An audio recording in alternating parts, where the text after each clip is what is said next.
Hey guys, welcome back. অনেকদিন পর একটা শর্ট ভিডিও তোমাদের সাথে শেয়ার করছি। আর এই ভিডিওটা তোমরা হয়তো অনেকেই দেখেছো, যেটা লং ভিডিও আপলোড করা আছে। সো রিসেন্টলি আমি গেছিলাম লাভাতে, আর ওখানে গিয়ে আমি একটা খুবই সুন্দর ওয়াটারফল দেখতে গেছিলাম। আর সেই দিনকেরই কিছু ক্লিপস আমি এখানে তোমাদের সাথে শেয়ার করছি।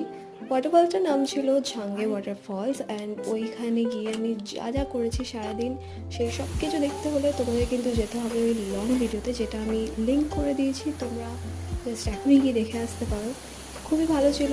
আর তোমরা যারা যেতে চাও, তোমরা ওই লং ভিডিও ডিসক্রিপশানে ড্রাইভার ডিটেলস দেওয়া আছে, তোমরা চাইলে কিন্তু কথা বলে যেতে পারো। আর ওখান থেকে বেরোনোর সময় আমি ট্রাই করেছিলাম সিকিমিজ বিয়ার, যেটা খুব একটা তো আমার ভালো লাগেনি, আমাকে দেখে বুঝতেই পারছো। আর তারপর একটু ঘুরে ফিরে আমরা চলে গেছিলাম রুমে। তো সেই দিনকের কিন্তু গোটা ব্লগটা আপলোড করা আছে, তোমরা চাইলে গিয়ে দেখে আসতে পারো। তো চলো, টাটা, বাই বাই।